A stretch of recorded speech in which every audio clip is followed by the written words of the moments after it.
Bonjour à toutes et à tous, ravi de vous retrouver sur les antennes de KTV, sur le plateau de la matinale pour un temps de parole en direct à la radio et à la télévision.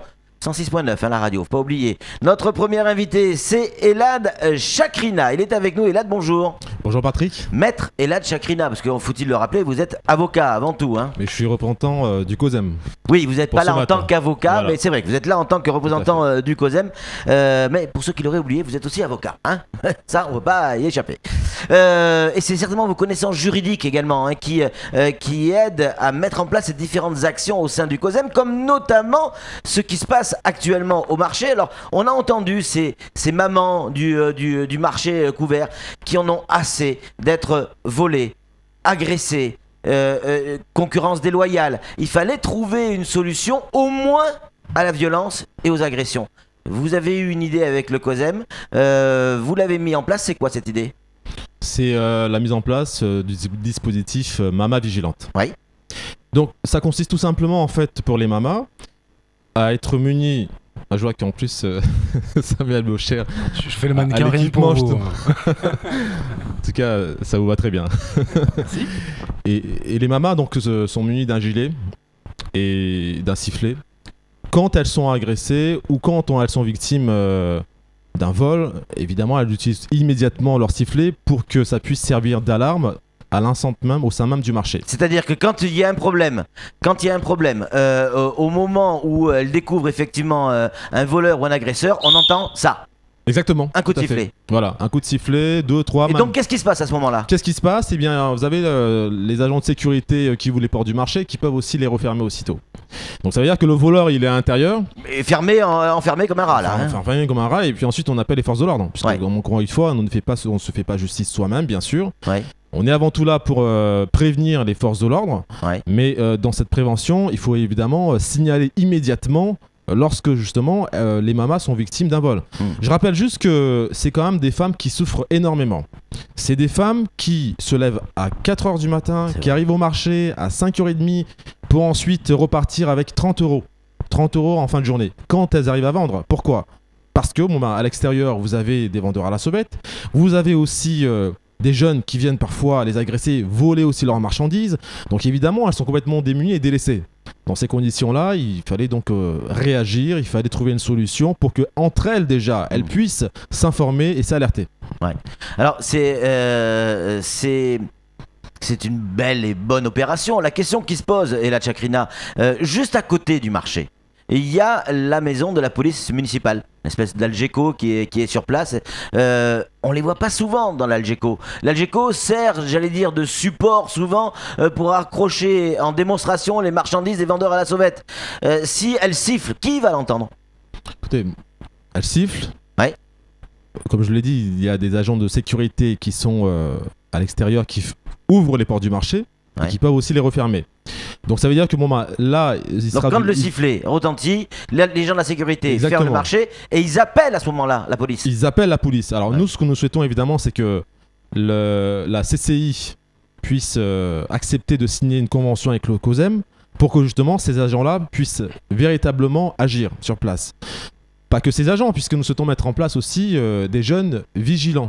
Qu'est-ce que c'est ? C'est-à-dire, ce sont des jeunes qui seraient issus de différents quartiers de Mamoudzou et qui viendraient également surveiller les abords du marché couvert. Puisque on sait très bien que quand ce sont des mamas qui se déplacent pour dire aux vendeurs à la sauvette ou en tout cas aux personnes susceptibles de les agresser de ne pas rentrer dans le marché, elles risquent bien entendu de ne pas se faire entendre ni écouter. Mais il y a des sociétés de surveillance ou de sécurité, de gardiennage, ça existe à Mayotte. Ça existe bien sûr, mais nous étions à la CCI lundi, et lors de cette réunion, il a été expliqué que les gardiens sont présents pendant 2 heures dans la journée. Ensuite, ils font une pause de 6 heures. C'est pas concevable.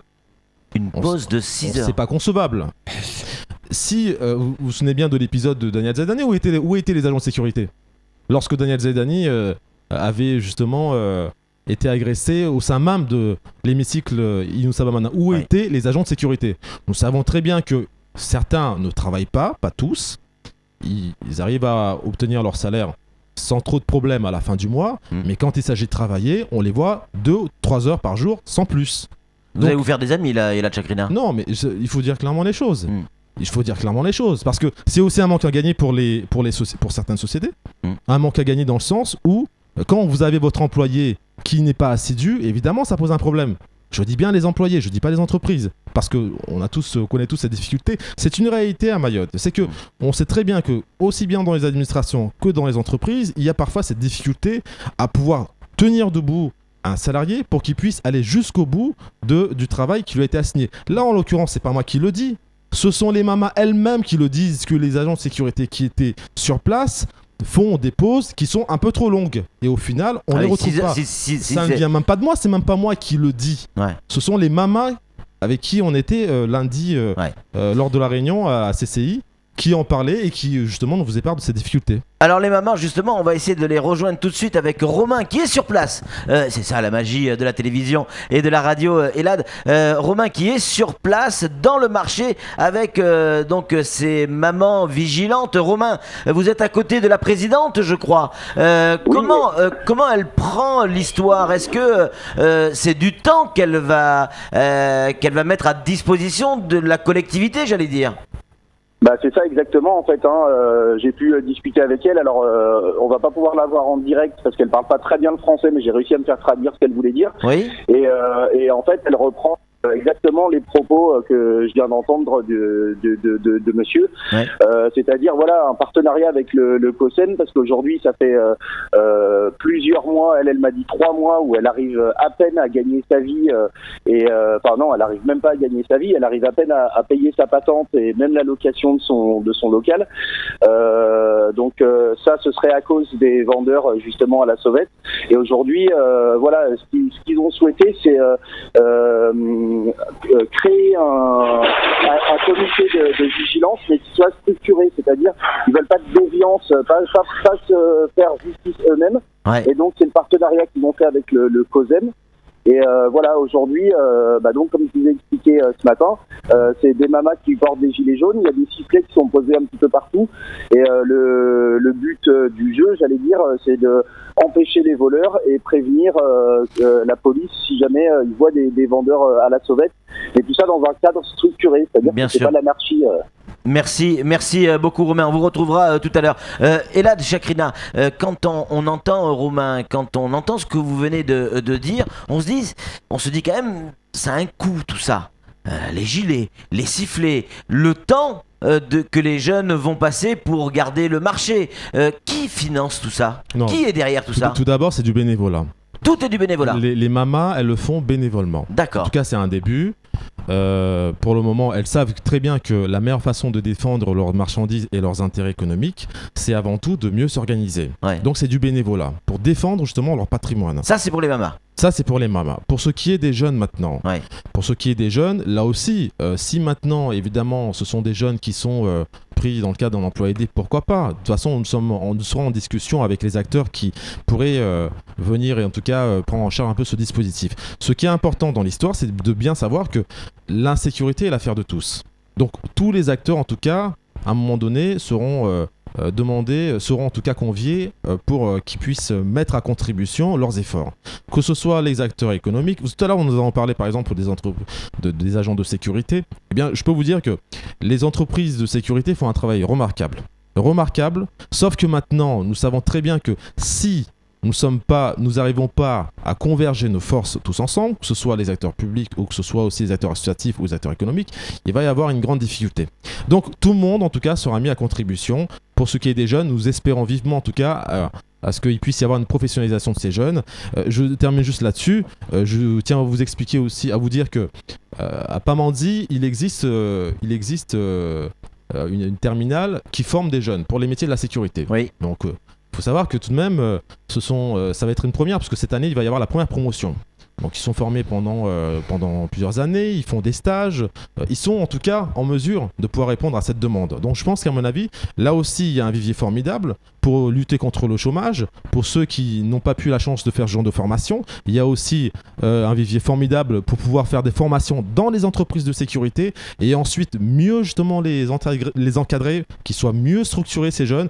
Et évidemment ensuite c'est les questions, les différents leviers d'aide à l'emploi qui permettront à ces jeunes donc, de pouvoir circuler à l'extérieur du marché couvert. Et là, Chakrina, vous nous dites que la sécurité, c'est l'affaire de tous. On l'a souvent entendu, cette phrase.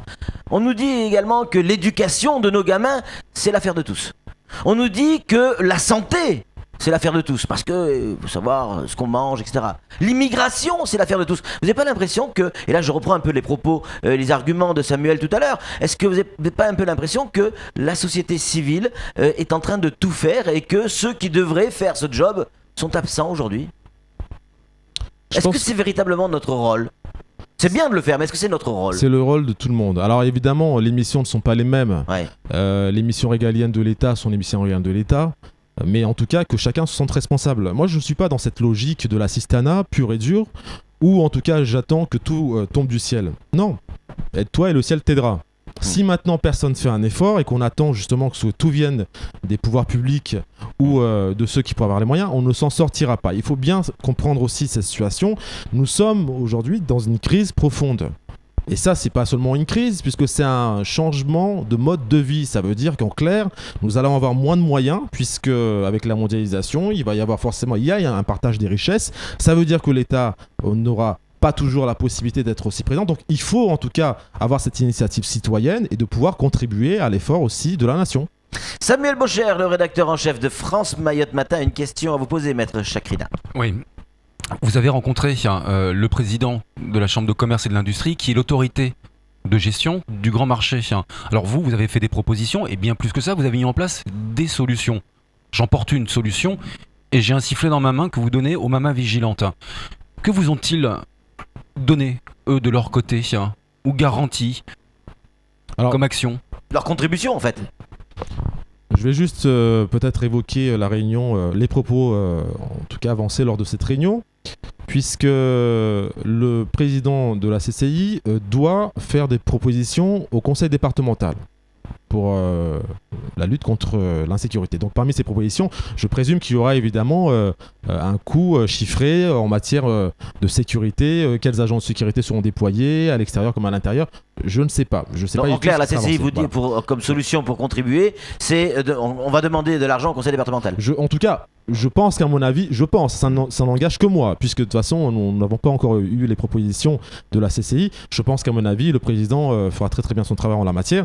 Concernant maintenant la mairie de Mamoudzou, vous l'avez entendu, vous avez entendu le premier adjoint à la Bakary mairie de Mamoudzou, Bakary Boto, qui avait donc expliqué que la police municipale de Mamoudzou serait un peu plus présente sur les lieux. Bon, maintenant, je pense qu'à mon avis, chacun a avancé un peu les éléments, les arguments qu'il fallait, et maintenant nous attendons à ce qu'en effet tout cela se concrétise. Le COSEM, on entend ce mot-là de plus en plus à Mayotte, et notamment sur Mamoudzou. Donc il y a des réunions régulières, il y a des actions suivies, enfin des réflexions suivies d'actions et j'allais dire de résultats, du concret. Là on le voit. Et les mamas vigilantes de Chiconi aussi, mais bien sûr, surtout pas oublier. Hein. Est-ce que le COSEM maintenant fait partie, j'allais dire, de ce système de sécurité sur Mayotte, ou de vigilance? Est-ce que vous définissez aujourd'hui comme quelque chose d'incontournable? Non, restons modestes. Soyons modestes, nous sommes une petite association, on essaye de faire bouger les lignes, et si évidemment il y a d'autres associations qui se joignent à nous, nous travaillons avec d'autres structures également, il faut bien comprendre que nous ne sommes pas là en tout cas pour prendre la place de qui que ce soit. Nous ne sommes pas là pour prendre la place des forces de l'ordre, puisque nous n'avons absolument pas ces moyens-là et ce ne sont pas nos missions. Nous ne sommes pas là pour nous substituer aux entreprises de sécurité, puisqu'elles font très très bien leur travail. Nous sommes là pour en tout cas essayer de pallier à un dispositif. Pour essayer en tout cas de faire intervenir davantage la population, pour qu'il y ait davantage de proximité sur les questions sociales, sur les questions de sécurité. Vous avez parlé tout à l'heure justement des mamas de Chiconi. Parce qu'en fait, ces mamas-là faisaient déjà le travail de ronde. Elle faisait ses rondes de jour à Chiconi, ce qui avait permis de lutter efficacement contre la prostitution et de dénoncer également les réseaux de chimiques. Ouais, mais regardez, quand on prend l'exemple, et on va la recevoir juste après vous, Roukia Alhadji, madame le maire de Chirongui, obligée de mettre en place un espèce de couvre-feu. Est-ce que le COSEM peut s'intégrer dans ce genre de dispositif? Qu'est-ce que vous lui diriez à Roukia Alhadji? Bravo, tout d'abord. Ouais, il fallait le faire. Bravo, il fallait le faire, oui, bien sûr. parmi justement les propositions que nous avions avancées dès le début de la création de cette association, c'était aussi un couvre-feu pour les jeunes. Et donc, je tiens à la féliciter. Je pense que c'est une excellente initiative. Maintenant, évidemment, c'est de tenir sur long terme, puisque ce qui manque actuellement, c'est l'autorité. L'autorité envers les jeunes, l'autorité dans la société. Il n'y a plus d'autorité, il n'y a plus de repères. Et donc, à un moment donné, il faut un peu recadrer tout ça, il faut mettre des limites, il faut aussi que les parents interviennent, il faut aussi que les mamans puissent davantage encadrer leurs enfants, que les papas, puisque les papas, nous ne les évoquons pas, mais les papas seront amenés en tout cas à faire des rondes de nuit, puisqu'il faut absolument que chacun puisse contribuer à cet effort d'éducation et de remise en place de l'autorité. Maître Elad Chakrina, merci beaucoup d'être venu sur ce plateau. Bravo pour ce que vous faites. Bravo pour le travail qui est fait. On va suivre évidemment tout ça de très très près. Tout de suite, la suite de nos programmes.